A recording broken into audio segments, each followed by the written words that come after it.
అనుదిన వాక్య ధ్యానము. ఈరోజు పాఠ్యభాగము లూకాసు వార్త 18వ అధ్యాయము. వారు విసుకక నిత్యము ప్రార్థన చేయుచుండవలననుటకు ఆయన వారితో ఈ ఉపమానము చెప్పెను. దేవునికి భయపడకయు మనుషులను లక్ష్యపెట్టకయు నుండు ఒక న్యాయాధిపతి ఒక పట్టణములో ఉండెను. ఆ పట్టణములో ఒక విధవరాలు ఉండెను. ఆమె అతని వద్దకు తరచుగా వచ్చి, నా ప్రతివాదికిని నాకును న్యాయము తీర్చుమని అడుగుచూ వచ్చెను. గాని అతడు కొంతకాలం ఒప్పుకపోయెను. తరువాత అతడు, నేను దేవునికి భయపడకయు మనుషులను లక్ష్యపెట్టకయు ఉండినను ఈ విధవరాలు నన్ను తొందర పెట్టుచున్నది గనుక ఆమె మాటి మాటికి వచ్చి గోజాడుకుంటున్నట్లు ఆమెకు న్యాయము తీర్తునని తనలో తాను అనుకొనెను. మరియు ప్రభువు ఇట్లనెను, అన్యాయస్తుడైన ఆ న్యాయాధిపతి చెప్పిన మాట వినుడి. దేవుడు తాను ఏర్పరచుకొనిన వారు దీవారాతులు తన గూర్చి మొరపెట్టుకొనిచుండగా వారికి న్యాయము తీర్చడా? ఆయన వారికి త్వరగా న్యాయము తీర్చును. వారి విషయమే కదా ఆయన దీర్ఘశాంతము చూపుచున్నాడని మీతో చెప్పుచున్నాను. ఆయనను మనుష్య కుమారుడు వచ్చినప్పుడు ఆయన భూమి మీద విశ్వాసం కనుగొనునా తామే నీతిమంతులని తాము నమ్ముకొని ఇతరులను తృణీకరించు కొందరితో ఆయన ఈ ఉపమానము చెప్పెను. ప్రార్థన చేయుటకై ఇద్దరు మనుషులు దేవాలయమునకు వెళ్ళిరి. వారిలో ఒకడు పరిసేయుడు, ఒకడు సుంకరి. పరిసేయుడు నిలవబడి, దేవా, నేను చోరులను, అన్యాయస్తులను, వ్యభిచారులనైనా ఇతర మనుషుల వలెనైనను ఈ సుంకరి వలెనైనను ఉండనందుకు నీకు కృతజ్ఞతాస్తుతులు చెల్లించుచున్నాను. వారమునకు 2 మార్లు ఉపవాసము చేయుచు నా సంపాదన అంతటిలో 10వ వంతు చెల్లించుచున్నానని తనలో తాను ప్రార్థించుచుండెను. అయితే సుంకరి దూరముగా నిల్చుండి ఆకాశము వైపు కన్నులెత్తుటకైనను ధైర్యము చాలక రొమ్ము కొట్టుకొనుచు, దేవా, పాపినైన నన్ను కరుణించుమని పలికెను. అతని కంటే ఇతడు నీతిమంతుడుగా తీర్చబడి తన ఇంటికి వెళ్ళెనని మీతో చెప్పుచున్నాను. తన్ను తాను హెచ్చించుకునివాడు తగ్గింపబడుననియు తన్ను తాను తగ్గించుకునివాడు హెచ్చింపబడుననియు చెప్పెను.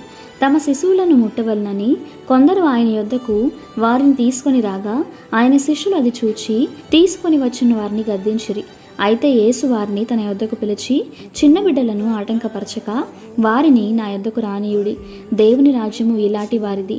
చిన్న బిడ్డల వలె దేవుని రాజ్యం అంగీకరింపని వాడు దానిలో ఎంత మాత్రమును ప్రవేశింపడని మీతో నిశ్చయముగా చెప్పుచున్నాను. ఒక అధికారి ఆయనను చూచి, సద్బోధకుడా, నిత్య జీవమునకు వారసుడగుటకు నేనేమి చేయవలనని ఆయన అడిగాను. అందుకు యేసు, నేను సత్పురుషుడనని ఎలా చెప్పుచున్నావు? దేవుడొక్కడే తప్ప మరి ఎవడును సత్పురుషుడు కాడు. వ్యభిచరింపవద్దు, నరహత్య చేయవద్దు, దొంగిలవద్దు, అబద్ధ సాక్ష్యము పలకవద్దు, నీ తల్లిదండ్రులను సన్మానింపమను ఆజ్ఞలను ఎరుగుదువు కదా అని అతనితో చెప్పెను. అందుకతడు, బాల్యము నుండి వీటినన్నిటినీ అనుసరించుచునే ఉన్నానెను. యేసు విని, నీకింకా ఒకటి కొదువుగా ఉన్నది. నీకు కలిగినవన్నీ అమ్మి బీదలకిమ్ము, అప్పుడు పరలోకమందు నీకు ధనము కలుగును. నీవు వచ్చి నన్ను వెంబడింపుమని అతనితో చెప్పెను. అతడు మిక్కిలి ధనవంతుడు గనుక ఈ మాటలు విని మిక్కిలి వ్యసన పడగా యేసు అతని చూచి, ఆస్తి గలవారు దేవుని రాజ్యంలో ప్రవేశించుట ఎంతో దుర్లభము. ధనవంతుడు దేవుని రాజ్యంలో ప్రవేశించుట కంటే సూది బెజ్జములో ఒంటి దూరుట సులభమని చెప్పెను.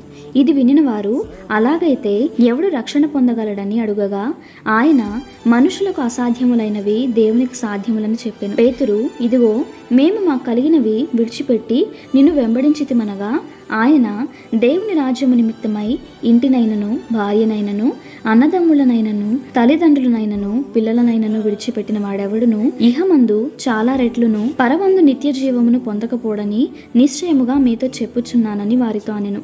ఆయన తన 12 మంది శిష్యులను పిలిచి, ఇదిగో, యెరూషలేమునకు వెళ్ళుచున్నాము. మనుష్య కుమారుని గూర్చి ప్రవక్తల చేత వ్రాయబడి ఉన్న మాటలన్నీ నెరవేర్చబడును. ఆయన అన్యజనులకు అప్పగింపబడును. వారు ఆయనను అపహసించి అవమానపరచి ఆయన మీద ఉమ్మివేసి ఆయనను కొరడాలతో కొట్టి చంపుదురు. 3వ దినమున ఆయన మరలా లేచునని చెప్పెను. వారు ఈ మాటలలో ఒకటైనను గ్రహింపలేదు. ఈ సంగతి వారికి మరుగు చేయబడెను గనుక ఆయన చెప్పిన సంగతులు వారికి బోధపడలేదు. ఆయన యెరికో పట్టణములకు సమీపించినప్పుడు ఒక గ్రుడ్డివాడు త్రోవ పక్కన కూర్చుండి భిక్షమడుక్కొనుచుండెను. జనసమూహము దాటిపోవచ్చున్నట్టు వాడు చప్పుడు విని ఇది ఏమని అడుగగా వారు, నజరేయుడైన యేసు ఈ మార్గమున వెళ్ళుచున్నాడని వానితో చెప్పిరి. అప్పుడు వాడు, యేసు, దావీదు కుమారుడా, నన్ను కరుణించుమని కేకలు వేయగా ఊరకుండుమని ముందర నడుచుచుండిన వారు వాణ్ణి గద్దించిరి గాని వాడు మరి ఎక్కువగా, దావీదు కుమారుడా, నన్ను కరుణించుమని కేకలు వేసెను. అంతటా యేసు నిలిచి వానిని తన యొద్దకు తీసుకొని రమ్మనెను.